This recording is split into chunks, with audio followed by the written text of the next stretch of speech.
The night I found the envelope, I realized I had been married to a stranger. Inside was a photograph of Megan holding hands with another man, a hotel receipt, and one sentence written across the back. She knows exactly what she's doing. I wanted to laugh it off. Instead, I felt my entire marriage beginning to collapse. For 3 years, I had believed Megan was the best thing that ever happened to me. We met at a charity dinner where I was trying to avoid everyone, and she somehow made me forget the room existed. She was funny, warm, and strangely interested in the little things nobody else noticed. I was Chris, 38, recently divorced, and financially comfortable after selling the company I had built with my brother. I wasn't a celebrity, but I had enough money to live without worrying about bills. Megan knew that, of course, but I never believed money was the reason she stayed.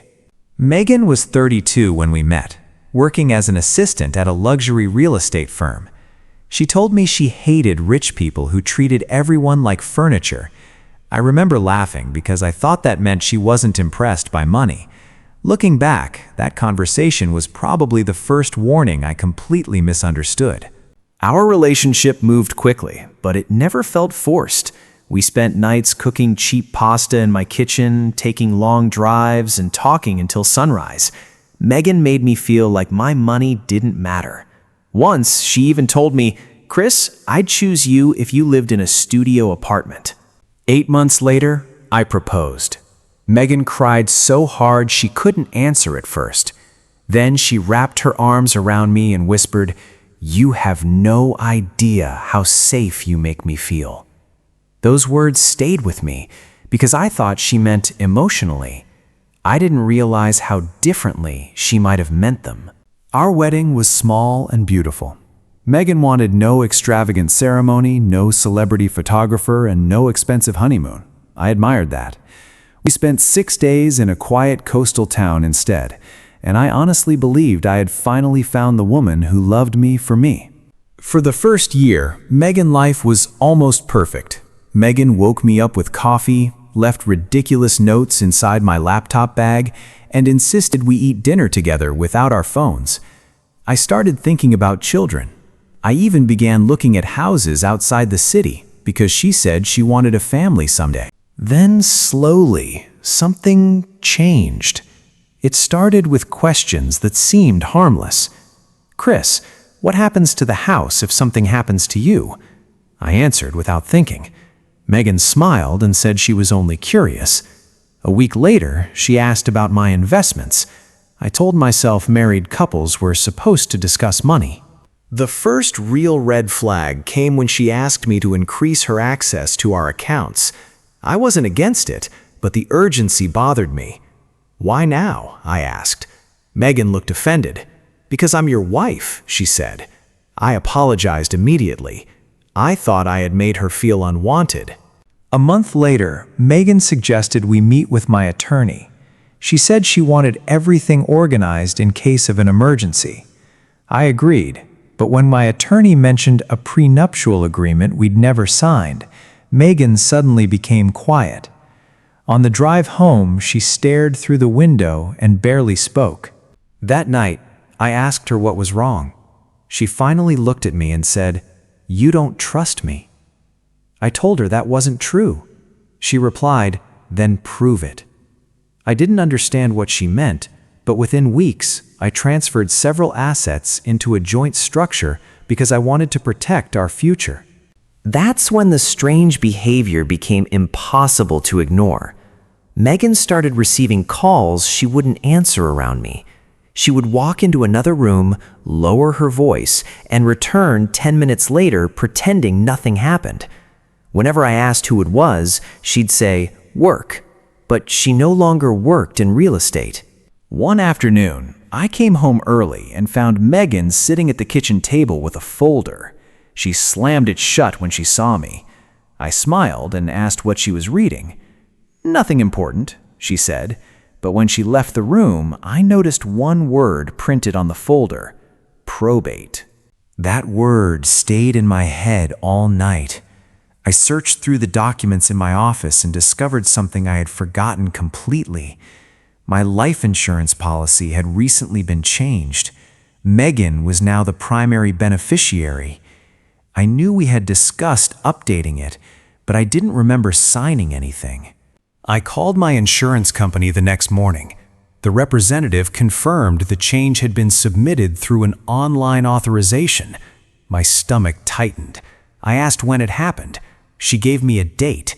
It was the exact day Megan had asked me to sign some boring paperwork after dinner. I confronted her that evening. She didn't panic. She simply looked at me and said, "You're seriously investigating your wife?" I told her I just wanted answers. Megan started crying and accused me of becoming paranoid because of my divorce. I felt guilty again.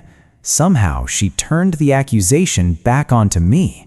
But this time, something inside me had changed.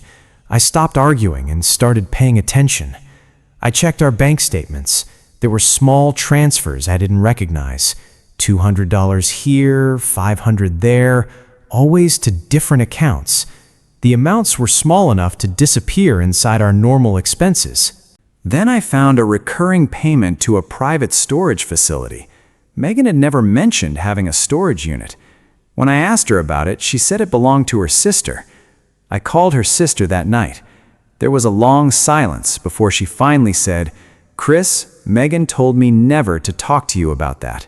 My hands went cold. I asked what was inside the unit. Her sister wouldn't tell me. She only said, "You need to be careful." That was the moment I realized this wasn't about a misunderstanding anymore. Someone was hiding something from me, and Megan's family knew more than I did. The next morning, I hired a private investigator. I hated myself for doing it. I felt like a man spying on his own wife. But 2 days later, the investigator called me with something worse than financial records. He had found Megan meeting the same man 3 times in 1 week. His name was Daniel. He was older than Megan, professionally successful, and apparently had known her long before I met her. They weren't acting like strangers. They hugged. They laughed. During their 3rd meeting, Daniel handed Megan an envelope. She kissed his cheek before leaving. I wanted to confront her immediately, but the investigator warned me not to. "Chris, something doesn't add up," he said. "Daniel isn't just an affair partner. He appears to be connected to a financial company Megan used before your marriage." That sentence hit me harder than the photographs ever could. I went through old emails and found a message Megan had accidentally forwarded to me months earlier. It was from Daniel. The subject line said, "Status update."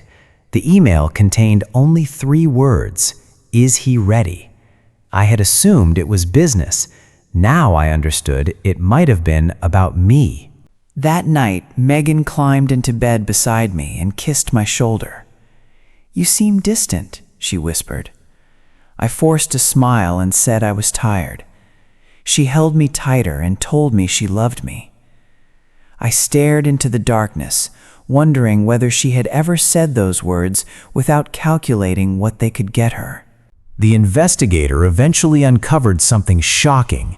Megan had been married before, not once, but twice. Both marriages had ended after the husbands experienced serious financial losses. One had died unexpectedly.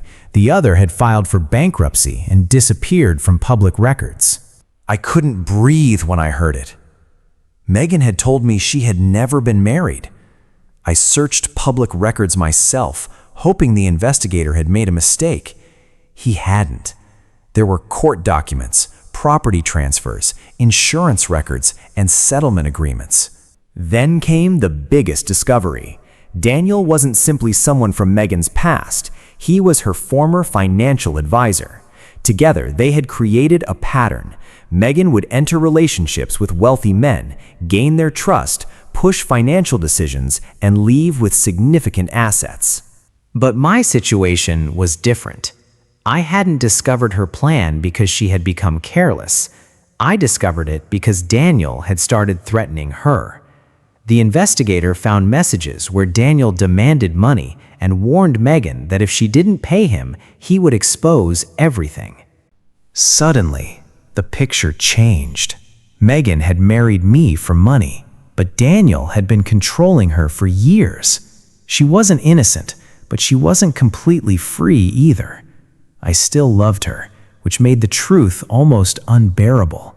I needed to know one thing. Did she ever love me at all? I asked Megan to meet me at the restaurant where we had our first date. I brought the photographs, the bank statements, and the records. When I placed everything on the table, her face went completely white. For several seconds, she said nothing. Finally, Megan whispered, "How much do you know?" I told her everything. She closed her eyes and started crying. Then she admitted it. She had chosen me because of my money. She knew about my company before we met. She had researched me before that charity dinner. I felt like the floor had disappeared. I asked, "Was any of it real?" Megan looked directly into my eyes. "At first, no," she said, "but then you became real to me." I wanted to believe her, but 3 years of lies made every word feel dangerous. She told me she had planned to leave after securing enough money to start over. Daniel had pressured her into the scheme, but she had continued because she wanted the lifestyle. Then she said something I wasn't prepared for. "I kept delaying it because I actually fell in love with you." I asked why she never stopped. She began sobbing. "Because every time I thought about telling you, I knew I'd lose everything." I stared at the woman I married and realized the cruelest part wasn't that she wanted my money. It was that she had eventually loved me and still chose the lie. I left the restaurant without yelling. I didn't hit anything, didn't threaten her, and didn't even look back. I spent that night alone in a hotel, replaying every memory. Her first kiss, our wedding, the coffee, the notes, the promises. I couldn't tell which memories belonged to us and which belonged to her plan. The next morning, I met my attorney. We froze every account that could be legally protected, reviewed every document, and began the process of separating our finances. Megan didn't fight me. She knew the truth had finally caught up with her. Weeks later, I learned Daniel had been arrested for financial fraud connected to several previous cases. Megan cooperated with investigators and gave them evidence against him. She also signed an agreement giving up her claim to most of the assets she had tried to obtain from me. Our divorce was finalized months later. Megan sent me one final letter. She apologized for everything and said she hoped someday I would remember the good parts without hating her. I read it once, folded it carefully, and put it away. Some apologies don't repair anything. They simply confirm that the damage was real. Today, I live differently. I don't assume kindness is manipulation, but I don't ignore warning signs anymore. I learned that love isn't proven by what someone says when everything is easy. It's proven by what they're willing to lose when doing the right thing would cost them everything. Sometimes I still think about that first night we met. Megan told me money didn't impress her. Maybe she believed that for a moment. Maybe she even wanted to become the person she pretended to be. But intentions don't erase choices, and love doesn't magically make betrayal disappear. The hardest truth I learned was this. Megan didn't destroy our marriage because she wanted money. She destroyed it because she convinced herself she could take the money without losing the person attached to it. She was wrong. In the end, she lost both. If you've ever ignored a warning sign because you were afraid of what the truth might reveal, remember my story. Sometimes the truth hurts because it destroys the future you imagined. But discovering the truth can also give you something a lie never can, the chance to start over. And if you were sitting where I was, Looking across that restaurant table at Megan after learning everything, what would you have done? Would you forgive her because she eventually fell in love? Or would you walk away because the relationship began with a lie? Tell me what you would choose in the comments.